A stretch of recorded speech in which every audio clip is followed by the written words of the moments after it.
Sementara itu, pemirsa, Kepala PN Denpasar Bali menyayangkan aksi walkout Jering dalam sidang online yang digelar PN Denpasar. Aksi walkout Jering dinilai merugikan Jering sendiri karena meninggalkan hak hukumnya. Ketua PN Denpasar, Subandi, menyebut Jering sebagai terdakwa pertama yang memutuskan walkout saat persidangan online digelar PN Denpasar selama masa pandemi COVID-19. Meski mengakui adanya sejumlah gangguan teknis seperti sinyal dan audio pada persidangan online, namun menurut Subandi, hingga saat ini persidangan online berjalan lancar hingga ke sidang putusan hakim. Majelis hakim sendiri hingga saat ini belum memutuskan apakah menerima permohonan penangguhan penahanan yang diajukan ke PN Denpasar atau tidak. Online ini sudah dilakukan oleh Pengadilan Negeri Denpasar sudah lama, ya, sejak pandemi COVID-19 ini. Ya. Nah, keluhan-keluhan kecil seperti sinyal, seperti suara kurang jelas, itu pernah disampaikan dan kita terus perbaiki, ya, terus perbaiki. Tetapi umumnya itu bahkan baru kali ini boleh dikatakan ada yang mengeluh itu dan langsung melakukan walkout. Sedangkan terdakwa-terdakwa lain itu sampai putusan selesai tidak ada keluhan. Majelis hakim. Pemirsa, guna mengetahui informasi selengkapnya, kita akan berbincang dengan kuasa hukum Jering, Iwayan Suwardana. Selamat siang, Pak Wayan, atau biasa disapa Pak Gendo. Apa kabar, Pak? Selamat siang, Mbak Arista, Mbak Rita. Ya, Pak Gendo, ini bisa diceritakan nggak sih alasan sebenarnya dari Jering dan tim kuasa hukum sendiri ini walkout pada saat sidang perdana? Ya, alasan yang pertama kan kami sudah mengajukan keberatan sebelum sidang terkait dengan cara sidang online yang kami rasa ini akan mengurangi hak-hak konstitusi dan hak hukum dari Jering selaku terdakwa. Dan kemudian pada sidang perdana juga Jering sudah menyatakan secara terbuka menolak diadili dengan cara online dan minta diadili dengan tatap muka. Nah, pada saat kami menyampaikan alasan-alasannya, yang pertama itu adalah bahwa sidang online ini bertentangan dengan undang-undang, yakni Kitab Undang-Undang Hukum Acara Pidana dan Undang-Undang Kekuasaan Kehakiman yang memang mewajibkan bahwa terdakwa wajib dihadirkan secara fisik di depan persidangan. Yang kemudian sidang online ini tidak menjamin adanya penggalian yang maksimal untuk penggalian kebenaran material. Nah, waktu sidang kami tes waktu itu, waktu pemeriksaan surat kuasa kami tes dengan menunjukkan surat kuasa di depan kamera. Kami bertanya kepada Majelis hakim, apakah melihat surat kuasa kami bisa dibaca, kemudian ke jaksa penuntut umum, apakah bisa dibaca? Mereka tidak bisa membaca. Lalu jaksa penuntut umum yang telekonferensi memaksa kami untuk menunjukkan kepada jaksa penuntut umum yang ada di ruangan kami, satu orang yang ada. Nah, padahal kami ingin mengetes bahwa secara teknologi ini tidak maksimal untuk penggalian pembuktian material.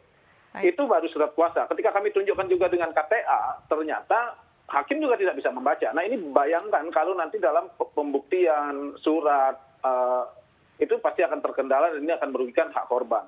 Nah, yang berikutnya adalah kemudian dalam perjalanannya saat kami mengutarakan pendapat, tiba-tiba layar mati, tiba-tiba suara rusak. Ada kendala teknis ya? Kendala teknis. Nah, kalau tadi Ketua PN bilang, wah itu kendala-kendala kecil, ya itu menurut beliau. Tapi menurut kami itu justru merugikan kami karena waktu suaranya mati, jaksa penuntut umum sedang berargumentasi, itu kami tidak dengar jelas. Nah, pada saat kami bilang bahwa kami tidak mendengar, mereka tidak mengulangi. Ini bayangkan kalau sampai ke depan seperti itu betapa ruginya terdakwa. Pak Gendo, tapi dengan aksi walkout sendiri ini bukankah semakin merugikan Jering sendiri nanti ke depannya? Oh bukan, begini.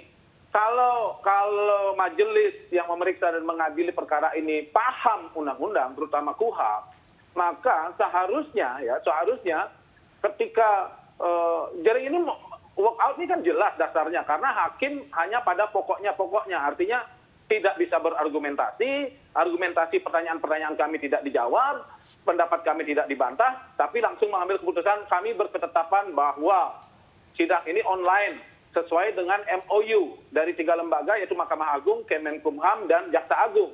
Lah kami bilang, loh bagaimana MOU bisa mengikat kami, penasihat hukum dan terdakwa? Kan itu perjanjian kerjasama antara 3 lembaga. Terdakwa tidak terikat oleh perjanjian itu. Kenapa kemudian kami diikat oleh perjanjian? Sementara yang mengikat kami seharusnya undang-undang, seharusnya KUHAP yang mengikat kami. Nah, justru ketika kami mempertanyakan itu, Majelis Hakim berketetapan tetap online, dengan mengatakan berdasarkan MOU dan seolah-olah MOU itu lebih tinggi daripada undang-undang dalam hal ini KUHAP, ya kemudian terdakwa menyatakan walk out. Nah, kalau kembali kepada kalau kembali kepada KUHAP, maka seharusnya hukum acaranya itu menggunakan KUHAP. Jika terdakwa walk out, seharusnya sidang ditunda, dipanggil lagi. Itu kalau mengacu kepada pasal 54 KUHAP. Baik. Nah, kalau kemudian mengacu lagi ke pasal 155 KUHAP, seharusnya surat dakwaan itu dibacakan dengan kehadiran terdakwa. Karena selesai pembacaan surat dakwaan, seharusnya hakim bertanya kepada terdakwa, apakah terdakwa mengerti dengan surat dakwaan. Kalau terdakwa menjawab tidak mengerti, maka kemudian jaksa penuntut umum diperintahkan lagi untuk menjelaskan. Nah ini kan bagaimana kemudian terdakwa walk out, kemudian majelis hakim tetap memaksakan pembacaan surat dakwaan, artinya terdakwa kehilangan hak untuk memahami isi dakwaan dan hakim melalaikan kewajibannya untuk bertanya kepada terdakwa. Baik. Nah, justru ini bukan soal semata-mata kerugian dari terdakwa. Jelas terdakwa dirugikan karena yang diacu adalah MOU bukan KUHAP. Tetapi yang lebih penting lagi, majelis hakim yang mengadili perkara ini melanggar hukum, melanggar KUHAP pasal 154 ayat 3, 4 dan 6 KUHAP dan pasal 155 ayat 2 huruf B KUHAP. Baik. Itu jelas tuh, Mbak. Baik. Namun Pak Gendo dari Pengadilan Negeri Denpasar sendiri bilang bahwa aksi walkout jering ini justru pelanggaran dari tata tertib persidangan. Ini tanggapan seperti apa, Pak? Loh, pelanggarannya tata tertibnya di mana? Kan dia punya hak untuk kemudian ketika ini dipaksakan, majelis hakim memaksakan satu proses hukum di luar hukum acara, maka kalau terdakwa dibilang melanggar tata tertib, seharusnya yang pertama diadili diperiksa adalah majelis hakim yang melanggar tata tertib hukum acara. Baik. Sejak kapan MOU Mahkamah Agung, perjanjian kerjasama Mahkamah Agung, Kemenkumham dan Kejaksaan Agung itu bisa lebih tinggi kedudukannya daripada undang-undang, daripada KUHAP, dan kemudian sejak kapan dia bisa mengikat pihak di luar itu? Baik, terima kasih atas penjelasannya Pak Gendo dan terima kasih atas waktunya sudah bergabung di iNews yang untuk menjelaskan bagaimana kasus yang menimpa Jering.